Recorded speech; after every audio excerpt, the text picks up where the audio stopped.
It was a period which witnessed an enormous blossoming of various secret doctrines and orders. Templars and Rosicrucians, Illuminati and Freemasons, Anthroposophists, Theosophists, Neo-Templars and Armanen.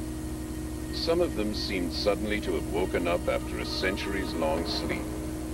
What had disturbed their slumber was this: the impending arrival of the prophesied New Age, the changeover from the age of Pisces to the Aquarian Age.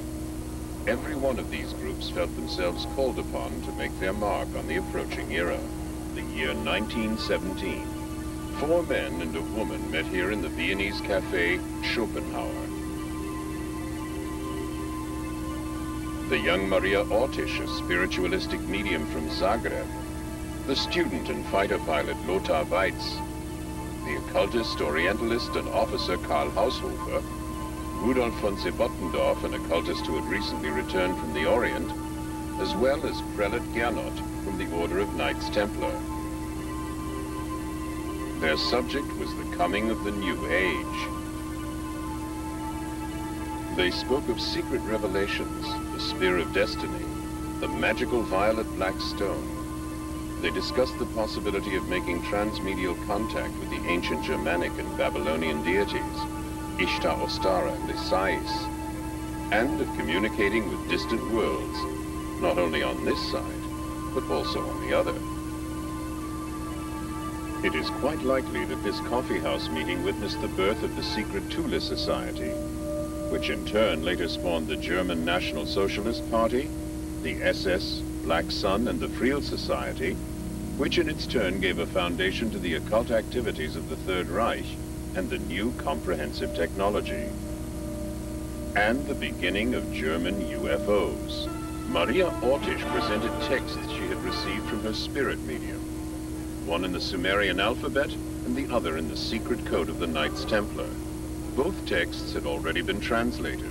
Were they messages from the gods, or tidings from some alien civilization? 2 special departments, U-13 and SSE-4, were set up to concentrate exclusively on the realization of this new technology. After the National Socialist Party came to power, the occult societies withdrew into the background. Within the SS, the Thule Society created a separate secret organization called the Black Sun.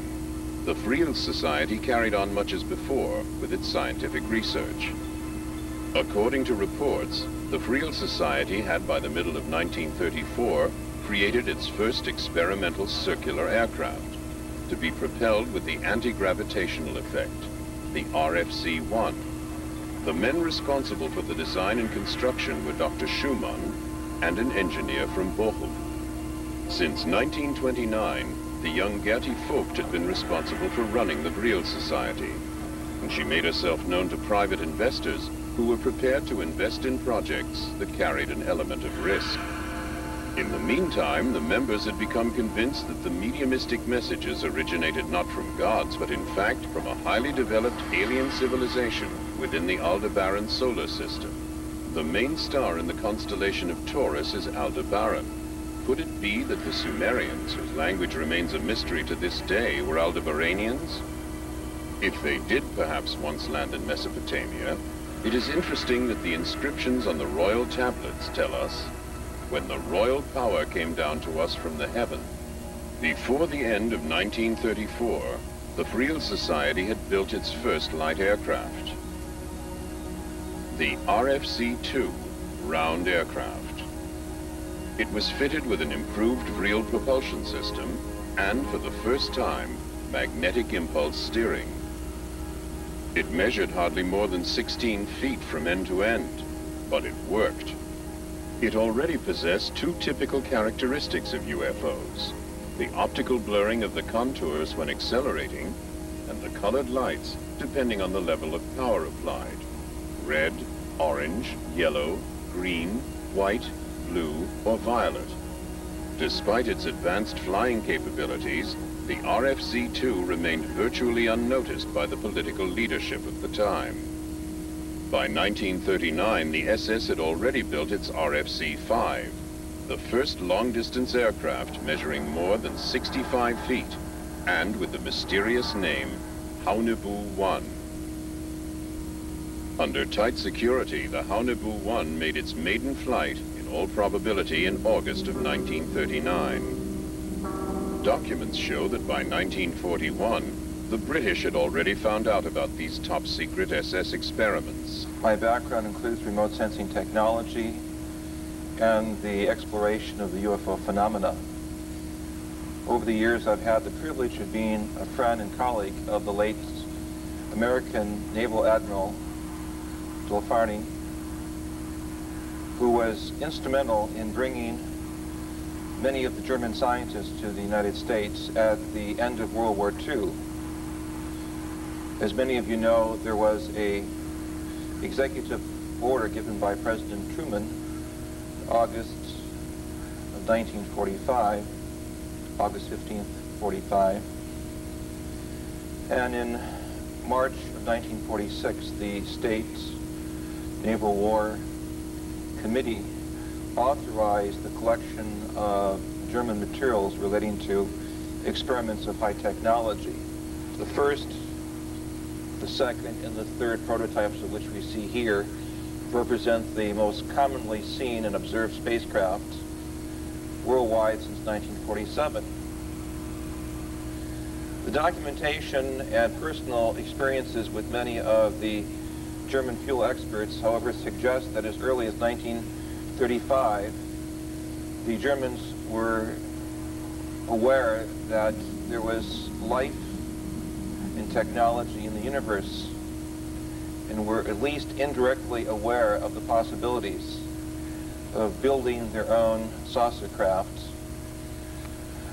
which would make them basically the first to have opened the window to contact with other areas of higher evolutionary intelligence. Towards the end of 1942, the Department SSE-4 allegedly began work on a new improved version of the Haunebu UFO, the Haunebu-2. This drawing shows the basic layout, including the power plant and fuselage. The exterior shape could vary. The dimensions of the Haunebu-2 varied from craft to craft, from an overall length of between 85 and 100 feet, and a height of between 30 and 36 feet at the center. It was said to be capable of a top speed within the Earth's atmosphere of 3,200 knots. The Haunebu-2 was also in all probability capable of space travel. The Vril Society already had its own audacious plan. They got together around Christmas 1943 for a secret meeting in the German Baltic Sea resort of Kolberg. We don't know exactly what was discussed behind closed doors on that occasion. We do know, however, that one subject was right at the top of the agenda. Operation Aldebaran, on which the mediums Maria and Sigrun divulged new transmedial information. Fragmentary though these transmedial messages are, they nevertheless enable us to form an amazingly clear picture of their meanings. Even maps and landscapes of distant planets have been received by medial communication. The Aldebaran solar system is 68 light-years away from the planet Earth. The magical medial telepathic agencies of the Thule and Vril societies have this to report about it. The sun, Aldebaran, has 2 inhabited planets circling it. The 2 together go to make up the Sumerian Empire.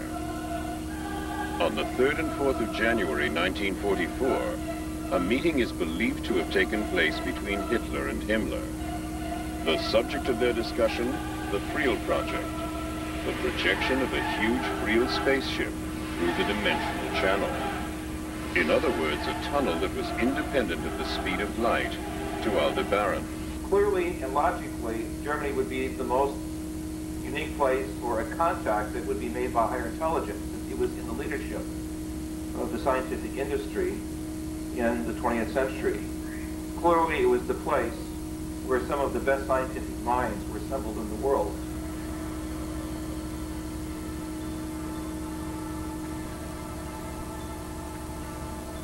Can we really disregard the possibility that there was an alien influence or contact at work at that time?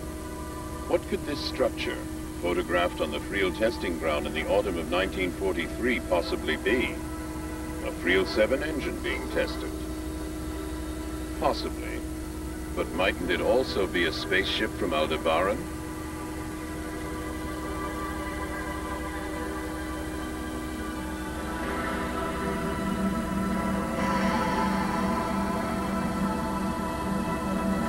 Now, we know that in the early parts of the war, there were certain factions of the Allied forces that did not believe he had a secret weapon. And it wasn't until the Americans made much emphasis of this that they began to look at it seriously, and indeed did discover that Hitler not only had a secret weapon, he had what we would call today a UFO or spacecraft. He had one already off of the drawing board and flying, and it was capable of 1,200 miles an hour, vertical takeoff, 90-degree changes, and much like a helicopter, and of course was far superior to anything the Allied powers had at that time.